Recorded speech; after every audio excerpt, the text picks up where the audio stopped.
nimba navuga no hehe umenya ko ari umuhanzi ukunzwe muri Afrika cyane. Iyi ndirimbo kandi indirimbo Alez ni indirimbo isohotse mu minsi ndakeka iminsi igera kuri 15 hafi by'umweru bibiri birenga, akaba n'indirimbo imaze kurebwa n'abantu bajya ku 100,000. Akaba indirimbo kandi byavuzwe ko abantu benshi barimo bashinja ino speaker amafaranga yari ashobora kuba yaraririye ubusa kabisa, kuko iyi ndirimbo ntabwo yarebwe. Nawe nukurikira uraza kureba koko ubone ntabwo yarebwe, kandi impamvu abantu benshi babivuga n'impamvu zazirumvikana. Uragereranya ukareba ni indirimbo afitanye collab n'umuhanzi ukunzwe, n'umuhanzi uzwi cyane, ariko bakaba bakorana indirimbo mu minsi ngahe igera kuri hashize iminsi igera kuri 13 10 n'ingahe irebwe n'abantu 500,000. Urumva ni ibintu kubisobanura biragoye cyane ko Bruce Melody yakita urukiko ntabwo abona ukuntu abisobanura kabisa. Urumva biranacanganye. Ibaze ko iyo ndirimbo yabashe kurebwa n'abangana gutyo mu gihe uwo bita Chris Easy umuhanzi ukiri mushyashya amaze kugira views zigera kuri 4 miliyoni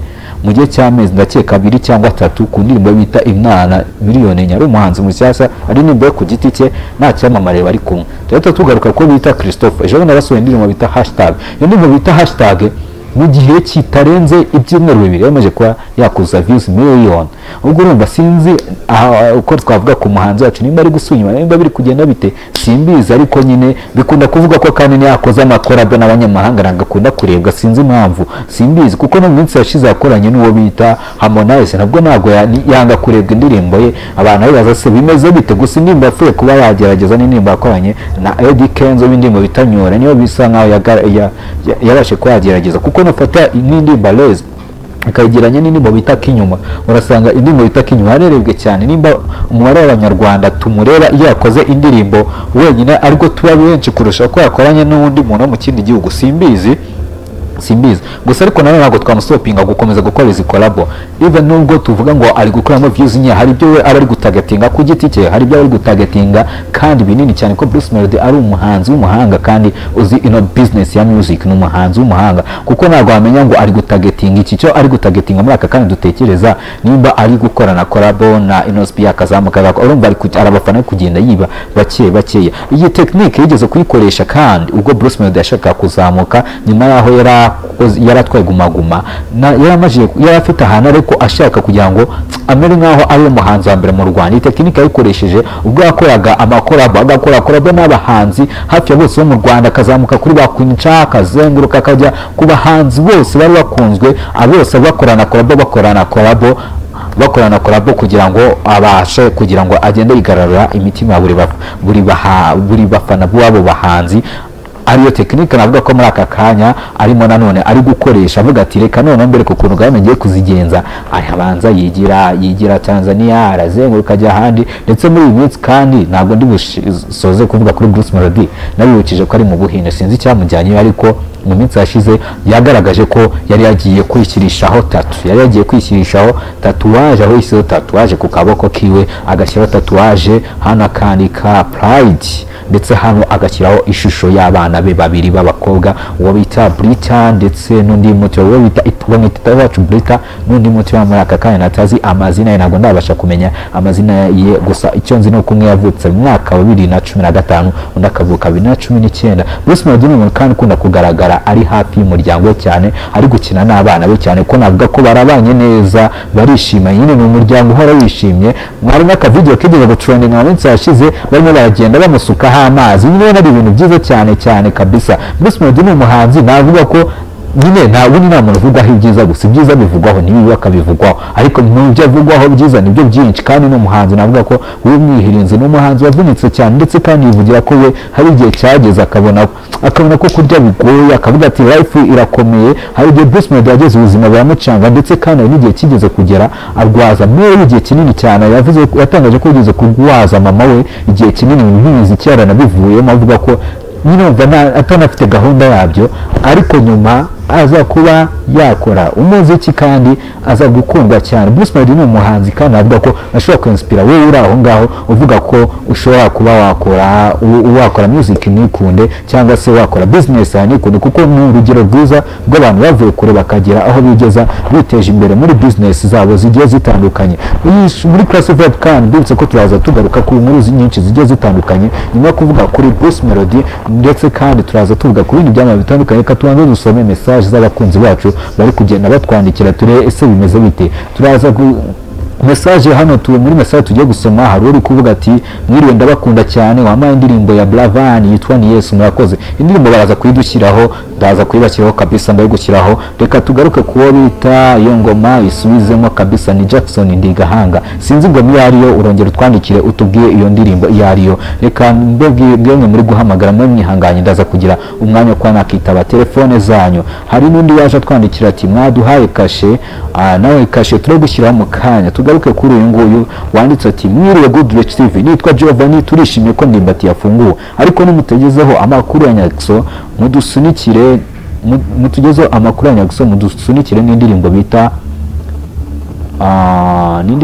mudusunikire n'indirimbo bita hashtag by Christopher. Indirimbo hashtag ndakeka iraza kujyaho kandi amakuru ya Nyakso ikintu nabagira ko ni meza cyane. Mu minsi yashize byavugaga ko ashobora kuba afunzwe ariko ari hanze ndetse kandi ubwo yagerageje ko yabyihakana inshuti ze za hafi zikajya mu itangazamakuru zikavuga ati Nyakso ntabwo afunzwe ntabwo bimeze gute. Nanjye muri aka kandi sindi kubihamya nta n'ikintu nabivugaho gusa muri icyo nabagira ko nuko Nyakso ameze neza ari gukora video ndetse kandi ibintu bimeze neza arimo aragenda abahereza ibikorwa mukomeze mumukurikirane ndetse kandi mujye mukomeza mutwandikire mutubwire amakuru y'ibyamamare mushaka ko tubagezaho. Uyu nguyu ukomeza twaka mwaduhaye kashe ni byiza ati yitwa utahari ayarasaba indirimbo inana ngo arashaka indirimbo bita inana nayo barayishyiraho kabisa. Hari n'undi bita Mafie Kanombe mwaduha indirimbo ngukunda birenze turaza kuyishyiraho kabisa. Reka nitabe telefone ebyiri mpite ngaruka kuri update mu kanya ndagaruka n'abatumirwa bagiye batandukanye. Hano muri studio ndi kumwe n'umuhanzi w'umutrapper wa Danje naza kwandi kumwe n'umwe mu basesenguzi bakomeye mu bintu bijyanye n'ivugabutumwa. Reka mbabwire ko ibintu ari byiza cyane. Abantu muri guhamagara sinzi nimba ndi bubashe no kubitaba sinzi nimba ukuntu turi bagenza ariko reka twitabe ino nimero twumve ukuntu bimeze. Allo Good Rich allo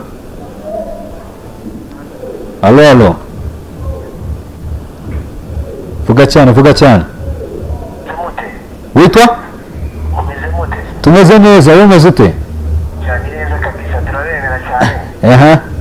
Amamwadukoreye neza ni hano Kimisagara. Ego. Nasabaga Karimbo bita Those Street Knows My Name ya DJ Khan. No?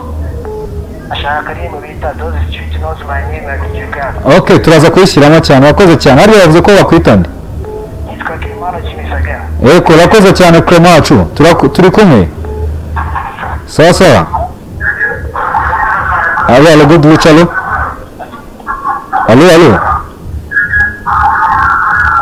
Good Rich allo. Oui, ndakumva.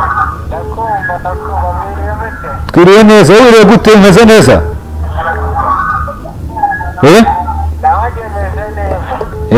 Sawa, umeze ute? Sawa turi kumwe. Allo. Bite? Umeze ute? Twibwire ni hano ni kuri Good Rich ninde turi kuvugana? Ninde turi kuvugana? Divine amakuru umeze neza? Amakuru ya New Bosco mukanya ndaje mpite nyagarukaho mukanya gato cyane kabisa. Mukanya gato cyane nuje kurema amakuru ya New Bosco ndaje nakubwira kabisa. Reka twe cyangwa kwitaba telefone ni nyinshi nago twazivamo naho n'icyo ari guhamagara gusa. Reka mbasomere message nyeya tukomeze tubahereza updates zigiye zitandukanye. Uyu nguyu yatubwira ati hey nitwa Daniel Rwasa uzi kuvuga showbiz bro ndakwemera thanks cyane urakoze cyane kabisa. Undi ati umaze ute muvani ndi umunyeshuri none se nkandemye agatike nkajya school kuri nkamukoze pe.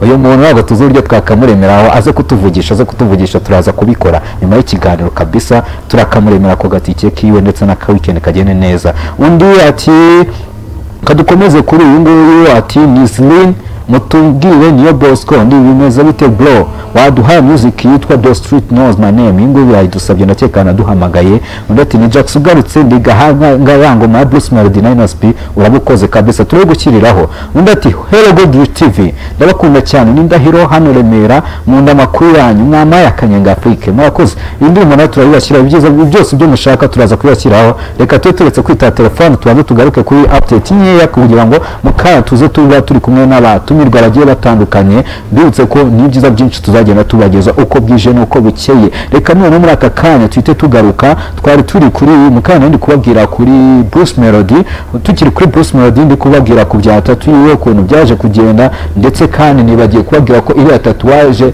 yashyijeho amadolari kuri gera kuri 860 ubwo ni 2000 gera kuri 860 byikuri tatuwaje gusa aho haje kwajya mu gihugu cy'Ubuhinde kwishyirisha iyo tatu ni ibyishimo kandi urumva ko umuziki nyarwanda ndetse n'abanyarwanda bari gutera imbere cyane kabisa ni ibintu byiza cyane ni ibintu byiza